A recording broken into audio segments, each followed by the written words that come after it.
you can go about figuring out your contribution to your carbon footprint. And we have Ben Kerman, who is going to do the presentation for us.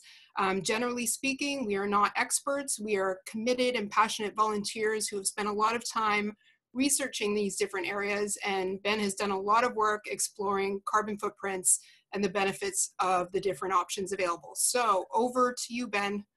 Thank you, Anne. Thank you for that introduction. And we are about protecting and defending our environment. And this photo is a beautiful picture from our local state park. Many of you may know, and this is what we're fighting for, to protect the natural beauty and for our lives of the planet and everybody else. So as Anne said, the goal of this forum is to introduce the idea of a carbon footprint, which many people may already be aware of, and the nation as a whole, the world as a whole has a carbon footprint. We also each have our own individual and household or family footprints. So what I want to accomplish in the next few minutes is to help you figure out how you could measure yours, what impact you could have, and what changes could you make in your own life and that of your family and your household to make some difference in the impact that we're having on our planet in terms of CO2 and other inputs. This is just an overview from the EPA 2018 of the United States and the way greenhouse gases divide in terms of sectors of the economy. And you can see kind of the big three are industry, electricity, and transportation. And agriculture is, as you can see, sort of smaller. Commercial residential is smaller. But keep in mind that there's lots of overlap. And this is the overall. When you think about the food we eat, when we turn to our individual footprint, you come to understand that that food has to be transported. It's not just grown, that 10%, it has to be moved, sometimes very far away. So our national footprint and our individual footprints are big overlapping diagrams, and we need to attack both.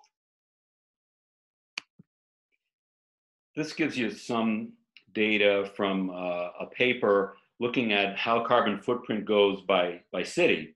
And the print is small. I apologize a little for that, but you may see that Boston proudly is actually near the bottom of this 28 city list in terms of its overall carbon footprint, the total width of this line in tons per household per year. And then you can see that there are different mixes. The big blue line is transportation, for example. And different cities have somewhat different mixes, just as different towns have different mixes, different households. And so that's why it really needs to be individualized. If you are interested, you can see, if you look at some of the cities in California, San Francisco right here, LA right here, San Diego is here, you can see they have a big blue line that extends far beyond anybody else's. That's the transport. So that's probably long commutes and lots of people in their cars going solo rather than carpooling. So the point is that every household, every city is somewhat different, and there's a pretty wide dispersion. So you have to sort of tailor your efforts to your own household and your own region. Some of the things that go into the household footprint, and we'll come back to this in more detail when we walk through the carbon calculator website I'm going to show you, but just as an overall highlight, we look at travel of all sorts, car, train, plane, food choices is big, what type of house you live in, how big it is, and how many people in your household. The more people in a household, the smaller the carbon footprint is per person, for example.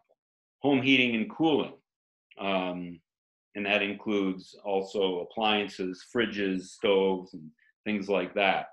And then consumer spending, how much, this is really a consumption thing. We're consuming all kinds of things. And those things in themselves may not produce CO2, but it takes CO2 to produce them. And so that's sort of a key principle operating underneath all this. When you think about how you're going to live your life in the least harmful way to the planet. And we'll talk a little bit about that. This kind of consumer spending, as you'll see graphically, is a big part of it. And then whether or not you recycle and how much.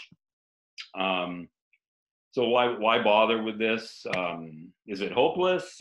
Can we do anything? And just some numbers. And again, the print is a little small, and I apologize for that. But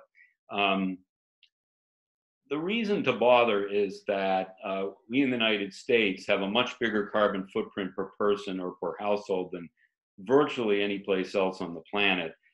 These numbers here, 20 to 24 tons per person per year, translating into 40,000 or 48,000 pounds of CO2. The global average is around 4 to 6. The Eurozone is about 10, so it's less than half of ours, and they're a developed economy. It shows that we can do better. And probably the most sobering piece of information that, I direct your attention to is this one, that, we're trying to avoid more than a 2-degree centigrade rise. And it's, looking somewhat dire in terms of being able to meet that. To get there, we really have to drop this number of 20 tons down to about 2 tons by 2050. Dramatic, and when we talk about climate goals, we talk about 80, 90, even 100% reduction of CO2 production. Well, that's what that means. So we have to make some really dramatic changes.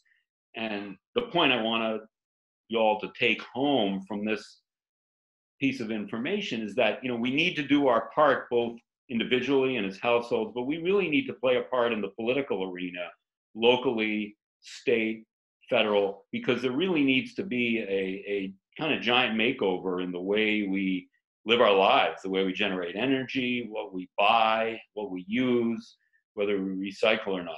And so it's our responsibility to take this on. And I did include a reference for some of the numbers that's actually a useful and interesting paper, although somewhat dated, 2011. What steps could you do? Just some, for examples. And again, small print, apologies. At the very top, this bar has a break in it, so it's much bigger than any of the other ones. And this is having fewer children. I'm proud to say I have 3 adopted kids, so I've done my part. But that's something that people may need to think about. Most of us, except Paige maybe, have already sort of committed to this. It's too late, but for the younger generation, that may be something that we need to think about. Living car-free is very big. Avoiding airplane flights looms large. As I'll show you on the calculator, I dropped my airplane flights by about 80 or 90%, and my carbon footprint went down by 40% or more. And fuel-efficient cars, or no fuel at all if you're electric or hydrogen. So just gives you some examples of the types of things that people can and have done.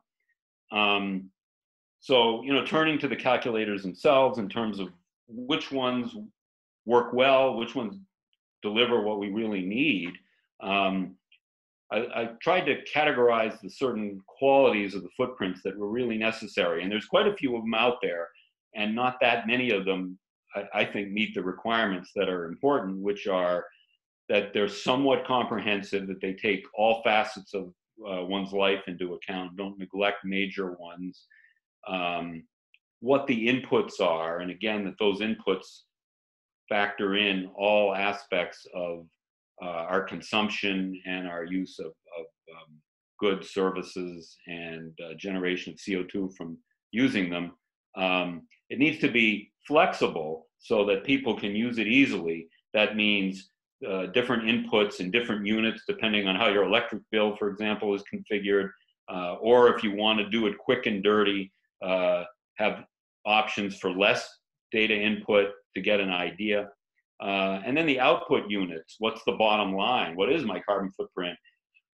Needs to be clear on what the units are, and then what are they compared to? You know, everybody wants to know, where do I stand relative to the rest of the world, the rest of my community, or the country? So we need to be clear about what the units are. And then finally, visualization. That's really important. What you want to be able to do is look at certain interventions that you could conceive of making and see what impact it has on your footprint visually. Those are some of the things that I look for. You know, one picture is worth 1,000 words, as the cliche goes, and it's true. So this is just a grid I compiled, and you know, of different carbon calculators, just showing you a sense. There's like 9 of them here, and I even rated them a little too small. But the bottom line is, using the criteria that I defined just a minute ago, I kind of came up with really one that stood out, which I'm going to work through with you. It's called the Cool Climate Calculator. And it had most of the properties that I was looking for, although not all of them, but it came the closest. And there's another one called the Global Footprint Network, which has most but not all of them. So, you know, tale of 2 calculators, you know, those are the 2 that I was just highlighting. And one of the first things you really need to do is get your units straight, because many calculators express their output, size of your footprint, in different units. You know, some of them from the Eurozone have metric tons, some express it in pounds, some express it per person, some express it per household. So that's one of the fundamental things you got to start with, is what units are you talking about, so that you can compare to national and global averages. So what the conclusion I came to is that a good unifying metric is tons of CO2 per person per year, which is sort of a normalized number that you can use to compare when you get outputs if you use different calculators. The Cool Climate is the one we're going to work through in a sec. The link is there if anybody wants to, you know, do it themselves at some point. The other one is the Global Footprint Network. And, you know, I'm sorry for the small print. I don't know how well you can see it, but interestingly, you may notice this number here. This is my household output, and you may be able to see it's about 36 tons per household. And interestingly, the Global Footprint Network came up with something way, way lower. So that's something you're going to run into. And I think probably the most important, I think this is more accurate based on the literature that I've read. And I think one of the biggest things is for you personally is to just start with a number and then try to generate some downward going trends, whichever one you use. But I am going to recommend the Cool Climate one, and we'll go through it.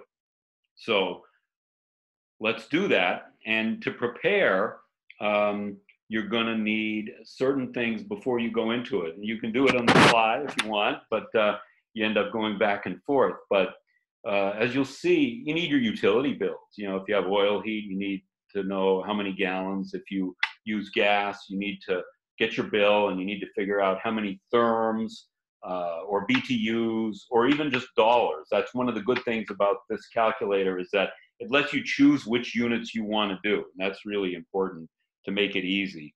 You're going to need to know how many gallons of water your household uses, and we'll go through that.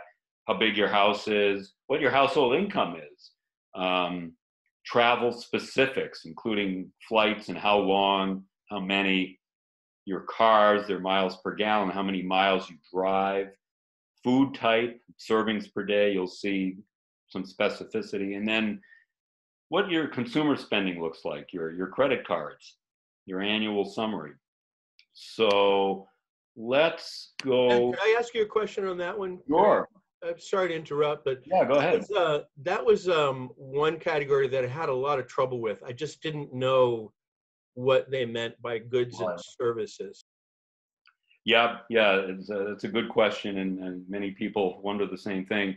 And I contacted the designer of this tool, actually, who's a professor at UC Berkeley, and he said they're working on a pop-up to better define it. But I think the best way to think about it when we get into the calculator is it's your consumption. So it's not going to, for example, include insurance or mortgage and things like that. It might be more a combination of expenditures on your credit card plus your cash outlays for things like anything from your food to furniture, appliances, things that you buy, things that are manufactured, things that are made, and things that involve people coming to you. So when we get into the calculator, you'll see some examples of the kind of things that they ask. So let me see if I can get the new share. Let's see. I need to, well, why don't I just end the show, and I'm going to see if I can pull up the, sorry for the. Well, your explanation was helpful, just in the sense that if we focus on consumer type items, they have to be manufactured, shipped, you buy them, things like, if you buy lawn services, that sort of thing. So I have a better idea based on your explanation. Thanks. Well, very good. Thanks, John. Thanks for filling up the time too. It's like a good network team here. Can everybody see the Cool Climate Network screen now? No? Okay. My screen seems to be frozen on one of the. Try. Hold on. I think I need to do a new share. How does that look? Can people see the Cool Climate now? Yes. Okay. Thanks for bearing with me. Okay. So this is the much touted climate footprint calculator, carbon footprint calculator. And just very quickly walking through the structure of it is on the right, you can see these, a bar graph basically that looks at different dimensions: travel, home, food, goods, services, matching these tabs up top. And along the vertical axis is tons of CO2 per sector. So you can see the relative contribution of each one.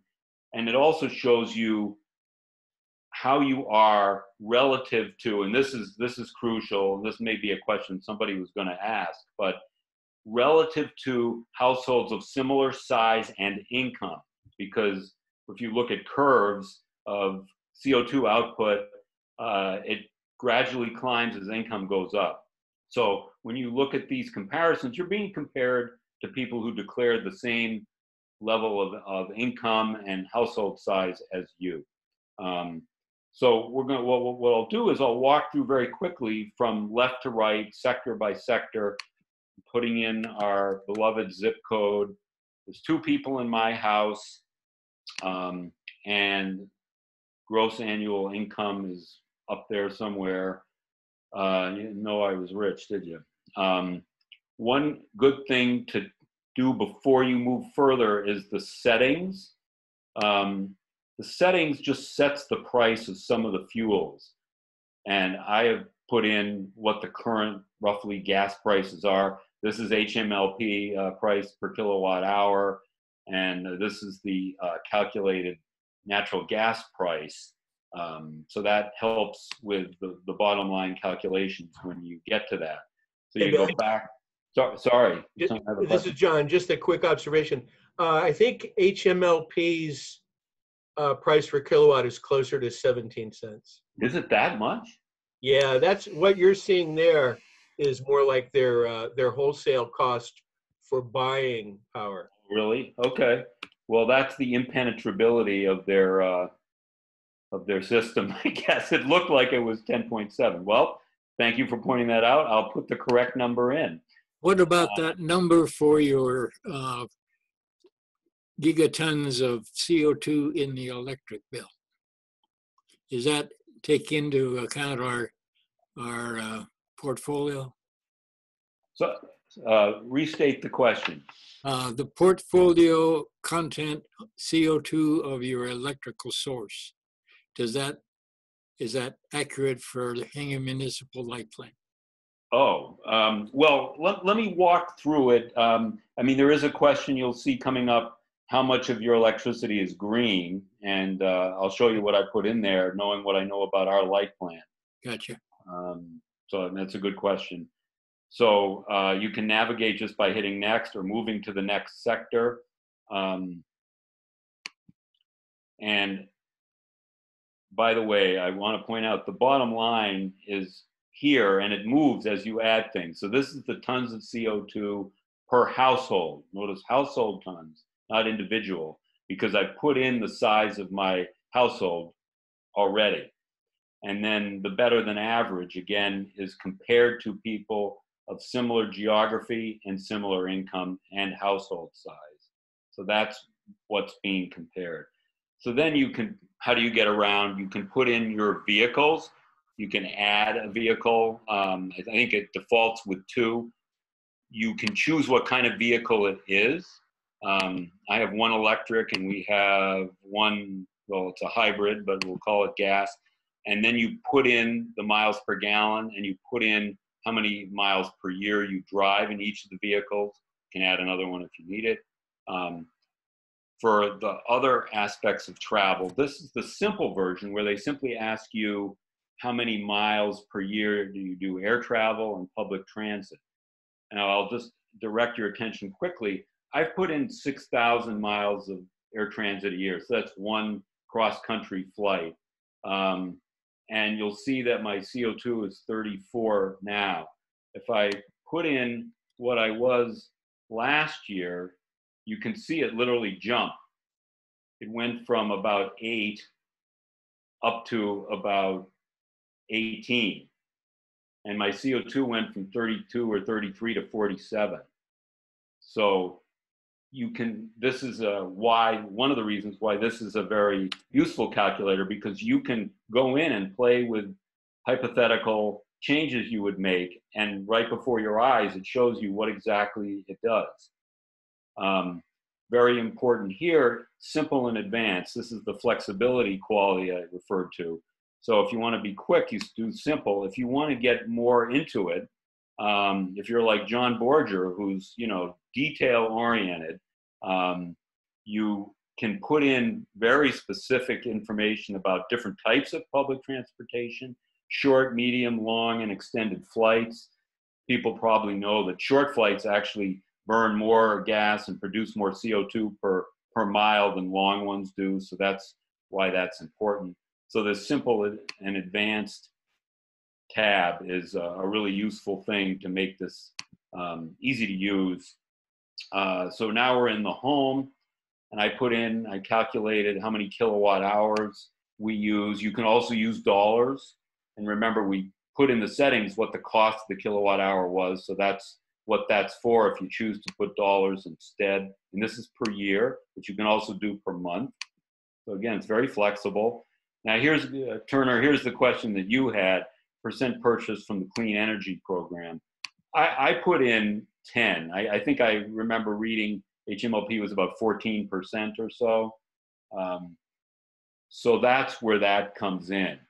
If we were 100%, the calculation would look a little different.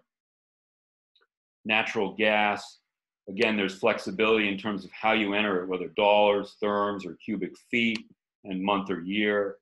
Heating oil, living space, and foot squared. And then an interesting little wrinkle, your water use.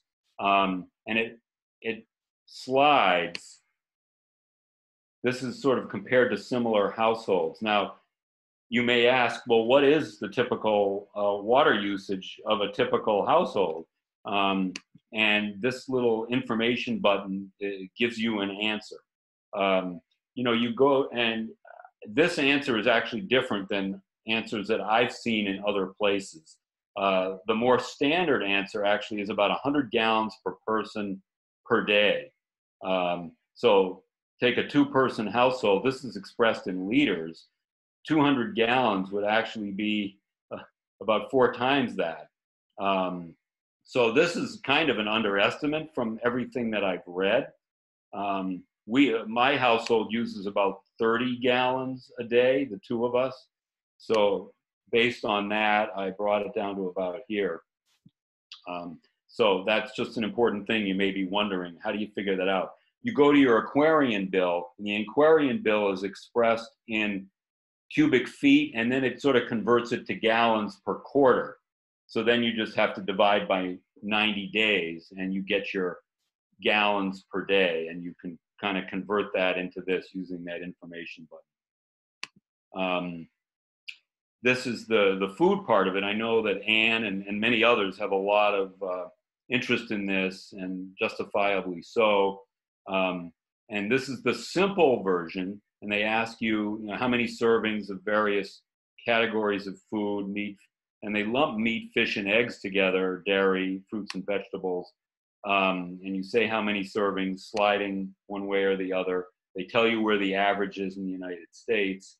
If you go to advanced, you see that it gets a bit more fine grain. They break out, sort of red type meat from ruminant animals. They separate that from fish and seafood, which the previous one didn't. Meat alternatives, poultry and eggs, and so on. So that gives you the flexibility, if you have a lot of information about that and you're particularly interested in it, to go there and be very detailed and maybe get a better number. Now here's the household expenses, and that's gets back to John's question regarding how do you get to this? What do you use for the inputs? And as before, there's sort of simple and advanced. I found the advanced almost too. I mean, it would be pretty complicated, I think, to be able to figure that all out. Some people might, and also the categories I found a little bit difficult to use in a practical way. So I kind of went with the simple. And what I suggest doing, and what I did was, I took my credit card bill and I got my annual summary. I put almost everything that I purchase, that I consume, on my credit card. That's just, I don't use real money much, and that's probably true for a lot of us. And I just calculated what was it over the whole year, or I didn't have to calculate. It was in my annual summary, but I divided it per month. And I just sort of took and some credit cards actually do divide it this way, so that can be convenient. But if it doesn't, it's roughly about 2/3 tends to be sort of the ratio. And I just took the total number and divided it up that way. That was the best I could come up with. The developer of the calculator said they're working on a more detailed description that they're going to include in the info buttons sometime soon. This info button as it currently exists wasn't particularly helpful. Some credit cards offer year-end reports where they give you a real detailed breakout. Yeah. Of different categories of what you spent money on. So that might be a good resource. Yeah, no, absolutely. So some of them do break it out exactly this way, but if it doesn't, I think you can rough it. But you're absolutely. And could you give us some examples of what the services might be? Because I'm noticing it's the largest contributor to your footprint. Yeah, no, that's a really good point. And that was something I was going to come back to, because it really is. Whenever I've used these calculators and I've put in my expenses, I find that it's bigger than almost anything else. So I think that's a really good question. Trying to remember what kinds of things. Well, let me just move to this. So this is an attempt that they've made to sort of do that. And I guess they're talking about, well, there they are. There's the list. And I don't know if this is the list they're going to stick with. He said that they're sort of revising this part of it. So, that's a good question I'm going to have to sort of put aside and do a little bit more research on, because you're absolutely right. It's a critical part of the calculation. And all the other calculators that are, robust have sort of a similar thing. They're looking at how much money you're spending and don't always break it out in terms of what it is. So anyway, that's the best I can do, this list, and waiting for the developer to get us more. If he gets back to me, I'll certainly pass it along. That's an excellent question, because it is such a big contributor. So the last page, and this is something they're also working on, is it gives you a list of possible items to reduce your footprint. And it's fairly long, and you can see the ones that are in green are ones that I sort of indicated. You can select something as I will do this, or I've already done it, or it doesn't pertain to me. This really needs some work, because what it does is it tries to tell you what it's going to cost, and I'm not sure it's totally accurate. It gives you a sense for how many tons are saved per year. So it gives you some sense of the magnitude, but it's not personalized. And what I suggested to the developer is that they really need to link what you've already put in to these suggestions. In other words, what gets put before the user shouldn't be just sort of a generic menu of things. It should be personalized based on the inputs that you've already made, so that you can better see, if you chose to do one of these things, what impact would it have. But as of now, this is what it looks like. I guess just the last thing I'll point out there, they are having some trouble with the site, and when you try to log in and sign up, it just simply wouldn't let me do it. Several different browsers, and he said they're working on it. Being able to log in is important, because it'll just save your information. And I think this leaderboard sort of allows you, once you've logged in and you have an account with some numbers attached, it allows you to compare yourself to other people who are out there on the site. So I think that's what it was intended for. So I will stop here and invite any questions that people might have they haven't asked. And I'm also curious to ask anybody who's interested in volunteering, have you already used a calculator? Have you made changes in the past year? Have you planned to make some in the coming year? And do you see this as something that could actually be useful for a family, an individual, to help them reduce their footprint? The question that I have is, if I have a household that's a very different size, like it's a household of 6, how do I understand my household carbon footprint compared to households that are smaller?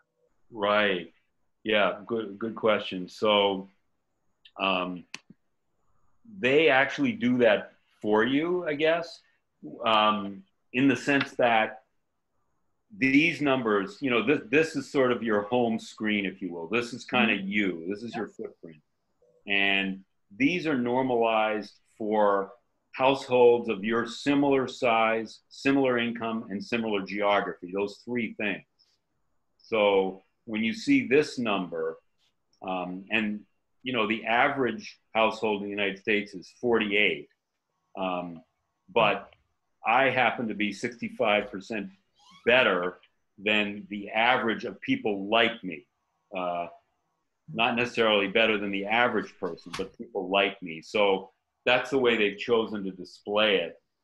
If you know the number for the nation, which is 48 per household, you can then divide by if you want to know your personal footprint, then you just take the household number, divide it by the number of people in the household. Obviously, when you make these inputs, like for example, the services, if you're going to do it as a household, then you have to, like I can't forget my wife's expenses. It can't just be mine if you're doing it as a household. So that's what it enables you to do. And so you're being compared to people like you in those dimensions. Does that help, or does it answer the It does, question? thank you. And keep in mind the overall number for the United States of about 48 tons per year. And I think it was the Cool Climate Network that had those interactive maps, and I believe it showed Hingham average household as being in the mid 60s, which might explain why you're showing up as much better than the average. Yeah, yeah. Well, you're right. And you know, if you, I won't try to screen share it because I might screw it up, but there, in the paper that I sent out, there's a really good graphic that shows on the horizontal axis household income, on the vertical axis it shows CO2. And what you basically see is, and what that reflects is Hingham is an affluent community. And so the higher the household income, the higher the CO2. And, you know, I think that is where those goods and services come in. You know, people with more money tend to consume more stuff and do more things. So I think, as you point out, Ann, Hingham's got a ways to go. And yeah, we have a lot of very big houses with just a few people in them. You know, those things kind of really blow up your CO2. People do a lot of flying and traveling. They drive a lot of SUVs.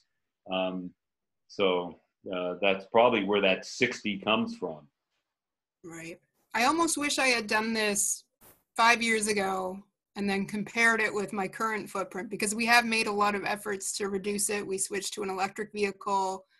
We definitely have reduced our consumption considerably. I probably have purchased literally the number of new items that I could count on one hand. But I do think that this tool is fairly usable. It's a good amount of detail, but not an overwhelming amount of detail. You just need to have your utility bills, have a sense for the size of your house, your credit card bills. So I'm actually pretty impressed, because I did try one in the past, and it didn't offer such a detailed breakdown of the diet, which for me is a big one because I don't eat red meat.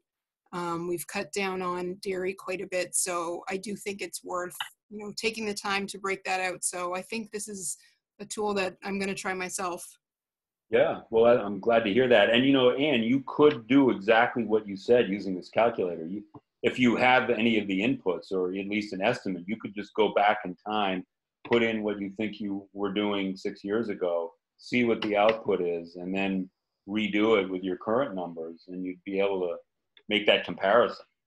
And, Yeah, I'm curious to see if you had two, you know, large vehicles, what that difference would be.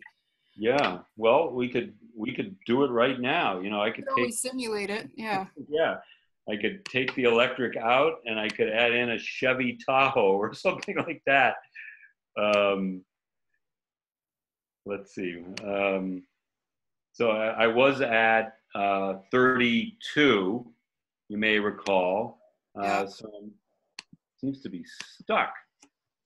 Let me get rid of that. I'm going to add a vehicle. This thing is wonky, I gotta say. Let me add another one.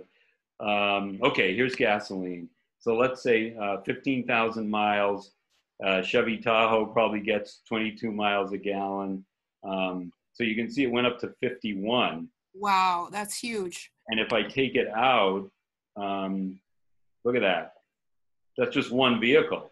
And if you're like a lot of families in Hingham who have two of these babies, you know, up to 50, there you go. You're almost at Hingham right now, just with that. And they're not even, you know, they're not even flying, you know. Wow.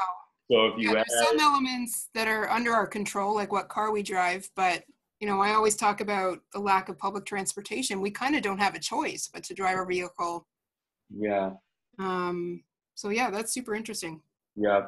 But I think, you know, maybe the final salvo is that, you know, we all need to do our part, but you're right that a lot of this is more related to our public infrastructure. And that's where the, you know, the political change has to come. That's why we have to, you know, involve ourselves in the light plant, and we need to, you know, get everybody out to vote. so that we have progressive politicians who start making the changes that are needed, like a carbon tax, for example, because I think without it, I mean, I feel like we're not, the research that I've seen so far, and maybe Paige has seen a little more, that these kinds of things, the best most people do is on an average of about 20% difference. And that's not going to cut it if we have to get from 20 tons per year per person down to 2. You know, we're going to need more than that. So I think that's one of the things I took away, that we really need to act individually, but we also have to work as individuals on the larger scale to really attack this problem. Any other questions, or any other things that people have done? You know, Anne just mentioned some big changes that she's made. Anybody else made some major changes in the last year or plan to in the coming year? Well, Ben, you know, excuse me, I recently switched over to heat pumps from an ancient gas-fired steam system. Yeah. The carbon footprint results were phenomenal. I cut my carbon footprint for the house in half. It went from 12 tons to 6 tons. So, and you can, and I think the what if scenarios that you can try here, like, well, what if I did this? What impact would that have? That's very powerful. If people want to see what it would mean to their carbon footprint to switch from, for instance, gas-fired heating to electricity, there's a constant that you can use. You just multiply your gas therms by 29.3, and that gives you the equivalent kilowatt hours. So you could say, well, what if I had an electric system instead and used an equivalent amount of energy, but this time in kilowatt hours? You could see what that would do to your carbon footprint. Yeah. Yep, and in this calculator, it would come out in how many kilowatt hours you used, and the fact that you weren't using much natural gas, much less than you would have been. So it would definitely show, even without that depth of analysis. Well, I don't want to go on too long. This has been a great start. I'm sure there's a lot more that people have on their minds, and I know everybody here is probably doing a lot of things in this vein. And I just look forward to more conversations, and I hope we get more people sort of exposed to this and maybe getting fired up to make some changes that really will make a difference in your own personal and household footprint. Thanks, everybody. Thank you. Thank you, Ben. That was great. Thank you, Thanks, Ben. Ben. All right.